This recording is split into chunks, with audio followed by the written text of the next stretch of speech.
The LA Lakers, a team that has always been focused and fixated on winning another championship.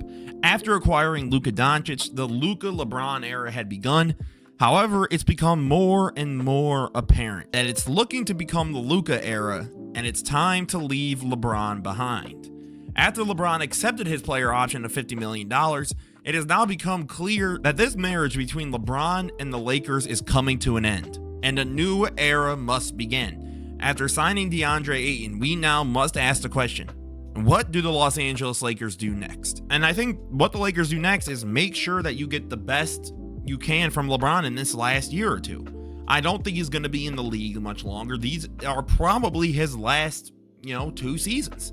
And I think if you're the Lakers, just capitalize on it while you have it, because it's becoming more and more clear, especially since LeBron took his player option and didn't, re-opt in at a lower amount of money for the Lakers to have cap flexibility, that LeBron is not really trying to get traded.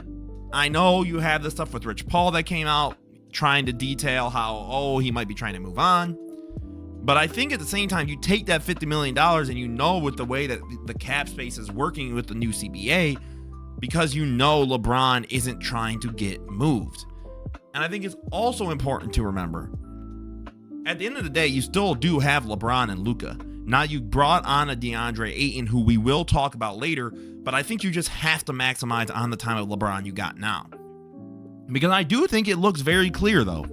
The rest that LeBron was able to have in the regular season was fundamental to some of the playoff defense that we were seeing from LeBron.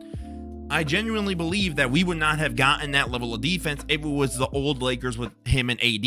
Because at times, right, AD is going to miss games, so then LeBron has to step up, has to become that option. But now, I do believe you have a very real chance of giving LeBron more and more time off so that when the playoffs do come and the Lakers are in that running, LeBron might be more than fully charged and ready to rumble for a deep playoff run. So maximize this while you can, but also don't be afraid to start preparing for the future in a little bit of a different way. And that starts with Austin Reeves. Austin Reeves, I believe, is the piece that will ultimately become traded for the LA Lakers. Obviously, LeBron is the bigger name, so that's always going to be the one that's going to generate more interest or more clicks or get more people to try and, draw up a trade. But I think Austin Reeves is the player that actually can get something going. Reeves has developed greatly as a scorer, has shown legitimate playmaking and passing upside, and I do believe he's shown that he could be a legitimate third option or even second on a championship caliber team. So if you're the Lakers, I wouldn't be afraid to try and shop Reeves to try and get some more 3-and-D wings or maybe some better pick and roll bigs. In case you don't keep Ayton, I think that's the way to go. Reeves has been incredible for this team, and the Lakers have continued to show that when it comes to undrafted talent or even just, lower draft picks, they are excellent at developing that kind of talent. I think that they legitimately should look to shop Austin Reeves during the season, especially because there are going to be stretches where Luka or LeBron come out, and we saw that's when Austin Reeves was going crazy. That is the kind of market you can get some team desperate to make that move, desperate to show they're ready to get to that next level. Then you could either get draft capital back, so then you can, draft those young 3-and-D guys that you want, or you could get a bunch of ready now guys who are ready to rock and roll within this new Luka era for the Lakers. Would it be awesome for Austin Reeves to stay and sort of be the Robin to Luka's Batman? Sure. But I think realistically, especially with Reeves turning down multiple contract offers from the Lakers in the offseason, moving on from Reeves actually might be the best move. So you don't necessarily overpay for Reeves, and you're still able to try and build a core around Luka, and you're still the Lakers. You're going to be able to draw in a free agent somehow, some way. It just always manages to happen. So don't be afraid to move on from Reeves now while his value is arguably the highest it could ever be, and get your value back. And then we also need to talk about their big DeAndre Ayton, because if he isn't getting it going, I genuinely believe this season is going to be a repeat of last season. DeAndre Ayton, quite frankly, has to be a force of dominance. Now, while I'm not saying he has to be Nikola Jokic or Joel Embiid, I'm saying that the passive, not really wanting to be involved unless the ball is going through him and he's able to set up his, his hook shot, that's just not going to cut it for this Lakers team. And I'm sure he knows that. I think for DeAndre Ayton, on both ends of the floor, he needs to show major aggression, because here's the other thing. The team like the Lakers is basically a free platform to advertise how good you can be in a now contract season. So whether or not Ayton ends up staying with the Lakers is a different story. But the big position is still the most important for this team. It was very, very clear in that Minnesota series when Rudy Gobert is looking like Shaquille O'Neal on either the glass or just by going up onto the rim because there's no one really able to guard him, that the big position is one the Lakers have been desperately clinging to life for. But I think with him and Luka in the pick and roll, especially with him as that roll man, I do think that this can really create something good. I also think JJ Redick is not the kind of coach that will stand by and just sort of let Ayton, sort of do his passive aggressive, like, I'm not really getting the ball, so therefore now I don't really want to be involved. I think this is a big year for him. I think we're going to see him step up.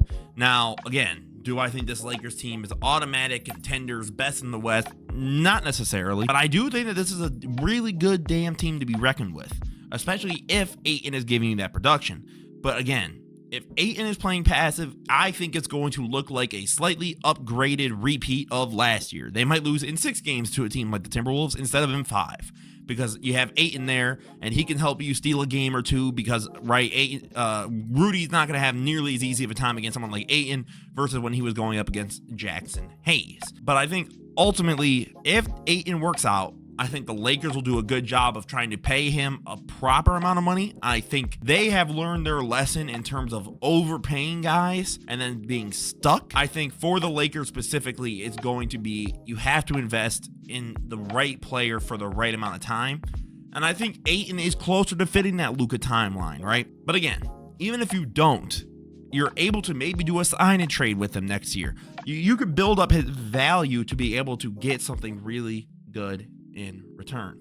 And then finally, we need to talk about, obviously, the man of the hour, Luka Doncic. What the Lakers do next is very simple.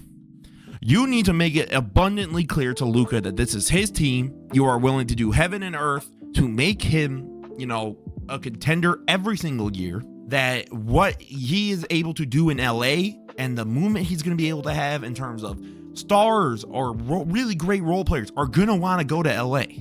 They already wanted to do that. And now they could play with a young, arguably top 3 to 4 player in the entire world every single night. I think that will sell itself.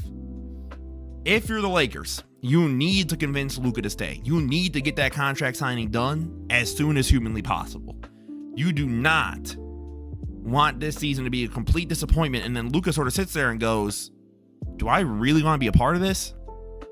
Like, is this really what I want to do?